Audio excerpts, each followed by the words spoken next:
냅다 두드리신 분들은 잠깐 스탑. 이런 건조한 계절에 메이크업 존을 사용해주기 너무너무 좋아요. 각질도 그냥 떠라 하는 꼴밖에 안 돼요. 양 조절 대실패해서 베이스 메이크업이 완전 무너지는 분들 정말 많으실 거예요. 제가 베이스 절대 안 망가지는 꿀팁을 하나 말씀을 드리면, 안녕하세요, 문캉입니다. 요즘 찬바람이랑 히터 때문에 피부 쌍으로 공격받고 계신 분들 정말 많으시죠? 아시죠? 저도 이 구역의 건성 대표 주자인데요. 저만 해도 요즘 화장 대충 하고 스킨케어 막 바르면 쿠션이랑 파데 다 올라오고 각질 부각되고 주름 사이에 다 끼더라고요. 화장 잘 안 먹고 각질 부각이 고민이신 뭉독자들 계실 것 같아서 겨울철 무조건 화장 잘 먹는 일명 화잘먹 팁 5가지를 준비를 했어요. 제가 요즘에 메이크업 할 때 이 방법들을 꼭꼭꼭 지키고 있는데 이 5가지만 지켜줘도 각질은커녕 피부결이 너무 예뻐 보이고 정말 각질 뭐야? 할 정도로 베이스 절대 무너지지 않는 방법들 알려드릴게요. 자, 첫 번째 방법은 베이스 잘 먹도록 피부결 잠재우기입니다. 그중에서 특히 저는 스킨케어 단계에서 이 퍼프 사용하실 거를 적극 추천드리는데요. 어떤 스킨케어를 고르냐도 물론 너무 중요하지만 그 스킨케어 제품들을 손으로 대충 문질문질 했을 때랑 퍼프를 사용해서 흡수를 시켰을 때랑 결과물이 정말 천지 차이거든요. 그래서 제가 추천드리는 방법은 토너 단계까지는 손으로 흡수를 시키거나 아니면 닥터패드 있죠. 그걸로 피부결에 싹 정돈을 해주세요. 그리고 여러분들이 평소에 바르시는 뭐 세럼, 앰플, 크림, 선 제품 등등등을 이런 퍼프로 밀면서 발라주시는 거예요. 우선 퍼프는 물을 먹이지 않은 상태에 적당히 말랑거리는 퍼프를 선택해주세요. 그리고 안쪽에서 바깥쪽으로 밀어가면서 전체적으로 발라주면 끝이에요. 진짜 별거 없죠? 저는 특히 코 옆에 각질이 잘 일어나는 편인데 퍼프로 바른 뒤부터는 몇 시간 동안 화장하고 있어도 각질이 정말 거의 일어나지 않더라고요. 크게 이 퍼프의 3가지 장점을 빠르게 짚어볼게요. 첫 번째로 불필요한 유분기와 각질을 퍼프가 정돈해줘요. 피부결대로 안쪽에서 바깥쪽으로 이 퍼프를 밀면서 바르니까 각질은 잠재워주면서 동시에 불필요한 유분을 이 퍼프가 다 가져가주는 거죠. 그래서 확실히 손으로 두드려서 흡수했을 때보다 피부 표현이 실키하고 깔끔하게 마무리되더라고요. 두 번째는 손의 열이 피부에 전달되지 않아요. 저는 365일 손발이 다 뜨거운 사람이거든요. 근데 그 뜨거운 손으로 그냥 스킨케어를 다 흡수시켜버리면 각질한테 각질도 그냥 떠라 하는 꼴밖에 안 돼요. 그래서 이 방법대로 하시면 저처럼 얼굴이나 손에 열이 많으신 분들은 정말 효과를 많이 보실 거예요. 그리고 마지막으로는 이 퍼프가 스스로 양 조절을 해준다는 거예요. 너무 착하죠? 사실 손으로 바르게 되면 어떤 부위는 좀 얇게 발리고 어떤 부위는 두껍게 발리게 되는데 이 퍼프로 이렇게 밀면서 바르면 제품이 균일하게 발리니까 전혀 양 조절에 신경 쓸 필요가 없는 거죠. 항상 손으로 스킨케어 흡수하느라고 두드리셨던 분들은 이 방법 꼭 써보세요. 각질은 거의 대부분 잡히고요. 베이스가 잘 먹을 수 있게 아주 깨끗한 피부 상태를 만들어줄 거예요. 네, 두 번째 방법은 가장 중요한 크림 제형 고르기인데요. 너무 리치하고 유분감이 많은 보습크림을 바르는 것도 화장을 밀리게 하지만 그렇다고 유분감이 너무 없는 수분크림만 바르는 건 피부가 건조하게 느낄 거예요. 그래서 수분크림보단 결을 채워주면서 그렇다고 보습크림만큼의 두꺼운 막을 씌워주진 않는 결크림을 잘 선택하셔야 돼요. 제가 소개시켜드리는 크림이 그런 니즈에 딱 맞는 바로 오이의 이 미라클 토닝 글로우 크림인데요. 우선 여러분 제형이 너무너무 좋아요. 전체적으로 탱글하면서 투명한 텍스처의 크림인데 끈적임이 없는 실키한 마무리감이거든요. 그래서 과하지 않게 수분 보습막은 싹 씌워주면서 피부결을 너무 예뻐 보이게 광나게 만들어주니까 이런 건조한 계절에 메이크업 존을 사용해주기 너무너무 좋아요. 근데 또 단순히 수분만 채워주는 크림이냐? 노노.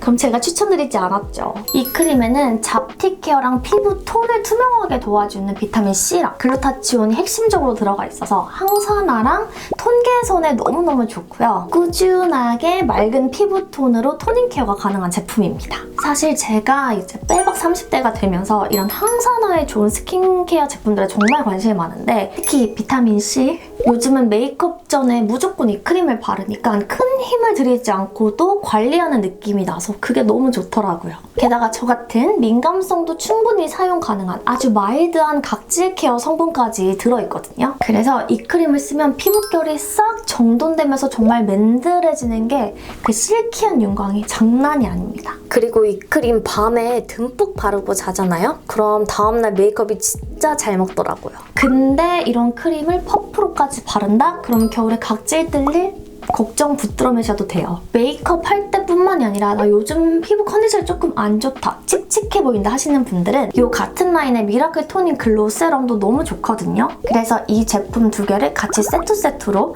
사용을 하시면 브라이트닝이나 피부톤, 피부결을 집에서 토닝 케어 해주기 정말 좋은 제품들이에요. 그리고 세 번째는 바로 쿠션을 팡팡팡 두드리지 않기입니다. 이제 스킨케어까지 잘 발라서 베이스를 다져놨다면 쿠션이나 파데를 올려줘야겠죠? 오늘은 조금 더 데일리하게 여러분들이 사용하실 수 있게끔 쿠션을 가지고 왔는데요. 쿠션을 양 조절하지 않는 채로 그냥 펑펑팡 팍팍팍 냅다 두드리신 분들은 잠깐 스탑. 이렇게 그냥 냅다 바르게 되면은 제형감이 더 두꺼워지면서 매트해지고 건조해지고 그냥 각질이 바로 뜨는 지름길이거든요. 그래서 무조건 쿠션을 살짝 찍은 다음에 처음엔 밀어서 발라주세요. 내 모공에 쿠션을 집어넣는다라는 느낌으로 1차적으로 밀어 바른 다음에 주변을 토도도도 가볍게 두드려가면서 밀착시켜주세요. 저는 특히나 각질이 잘 뜨는 코나 입가에 무조건 양 조절을 한 상태로 일단 밀어 발라야 각질이 안 뜨더라고요. 그리고 나서 볼이나 이마같이 모공이 덜 분포되어 있고 면적이 비교적 큰 부위는 좀 더 막 발라주셔도 괜찮습니다. 난 쿠션을 한 방에 끝내겠어 라는 생각보다는 방금 이런 방식대로 두 번, 세 번 레이어해준다는 느낌으로 밀어서 토토토, 밀어서 토토토 이런 느낌으로 쿠션을 올리면 정말 찰떡같이 피부에 달라붙을 거예요. 이거 절대 까먹으시면 안 됩니다. 네 번째는 컨실러 단계에서 파데나 쿠션이랑 컨실러를 섞은 다음에 양 조절을 해가면서 피부에 올려주기예요. 저는 커버력이 조금 낮은 쿠션을 쓸 때는 무조건 컨실러를 사용하는데요. 지금까지 쿠션 얇게 잘 발라놓고 매트하고 건조한 컨실러를 냅다 또 넓게 팡팡팡 두드려서 바르면 지금까지 얇게 발랐던 이전 단계들이 다 소용이 없어져요. 그래서 제가 요즘 하는 방법은 전 여러분이 쓰시는 쿠션이나 파데를 살짝 손등에 덜어주세요. 그리고 나서 컨실러를 여기에 조금씩 섞는 거예요. 그럼 제형이 조금 더 묽게 섞이면서 피부에 더 자연스럽게 밀착이 착 되더라고요. 바를 때도 그냥 냅다 피부에 떡떡떡떡 바르지 말고 고민 부위에 양 조절을 해준 다음에 정말 얇게만 올려주시는 거예요. 만약 다크가 고민이다 하시는 분들은 눈 밑에 그냥 쫙 넓게 바르는 게 아니라 쿠션을 바를 때처럼 일단 밀어서 1차로 발라준 다음에 2차적으로 점점 퍼뜨려주는 거예요. 이런 식으로 컨실러를 쿠션이랑 한번 섞어서 얇게 레이어를 올리면 여전히 밀착은 잘 되지만 커버력은 조금 더 올라간 피부 표현이 가능해지는 거죠. 그래서 컨실러 단계에서도 이 방법 꼭꼭 사용을 해보시면 좋을 것 같고요. 베이스가 뜨지 않는 마지막 5번째 방법은요. 파우더는 절대 많은 양을 바르지 말기. 그리고 되도록이면 퍼프보다는 브러쉬를 사용하기입니다. 이미 전 단계들에서 유분기를 꽤 잘 잡아줬기 때문에 파우더를 많이 쓸 필요는 없지만 저는 조금 그 세미매트한 마무리를 좋아하잖아요. 그래서 웬만하면 이 파우더 단계는 꼭 거치는 편인데요. 근데 이 단계에서 파우더 잘못 쓰고 양 조절 대실패해서 베이스 메이크업이 완전 무너지는 분들 정말 많으실 거예요. 우선 파우더는 절대 한 번에 많은 양을 바르시면 안 돼요. 입자도 최대한 곱고 수분감 있는 가루 타입을 선택해주시는 게 좋은데 입자가 크고 금방 텁텁해지는 파우더를 쓰면 베이스가 정말 바로 떠버리거든요. 그리고 나서 퍼프로 그냥 이렇게 눌러주는 것보다 이렇게 뭐가 촘촘한 파우더 브러쉬를 사용하는 걸 추천드려요. 저도 간혹가다 수정용으로 퍼프를 사용을 하긴 하는데 확실히 이런 브러쉬를 사용할 때 양 조절도 쉽고 더 얇게 올라가서 좋더라고요. 제가 베이스 절대 안 망가지는 파우더 양 조절 완전 기가 막히게 되는 꿀팁을 하나 말씀을 드리면 그냥 이 브러쉬로 막 쓸어주는 게 아니라요. 이렇게 살짝 손끝으로 브러쉬 끝을 단단하게 만들어줘요. 그 다음에 코나 팔자, 턱, T존처럼 유분이 올라왔을 때 안 예쁜 부위 있죠? 그때 이렇게 그냥 막 쓸어 바르는 게 아니라 이렇게 눌러주듯이 파우더를 올려주면 양 조절도 정말 잘 되면서 경계선이 안 지기 때문에 아주 예쁘게 파우더를 잘 올리실 수 있으실 거예요. 이 방법대로 하면 겨울철에도 건조함은 크게 안 느끼면서 아주 완벽한 베이스 메이크업을 하실 수 있습니다. 네, 이렇게 영상이 끝났는데요. 저와 비슷한 고민하시는 봉독자들 분명 많을 것 같아서 저의 꿀팁을 왕창 녹이되 또 뻔하지 않은, 그래서 고민 많이 하면서 만든 영상이거든요. 그리고 여러분, 제가 오늘 소개시켜드린 이 크림으로 12월 18일 월요일 저녁 8시에 제가 네이버 쇼핑 라이브 진행을 맡게 됐습니다. 무려 저의 첫 라이브 데뷔거든요. 그래서 조금 떨리긴 하는데 시간 되시는 분들은 보러 와주시면 너무 좋을 것 같고요. 그럼 전 또 얼른 다음 영상으로 돌아올게요. 우린 다음 영상에서 만나요. 그럼 안녕!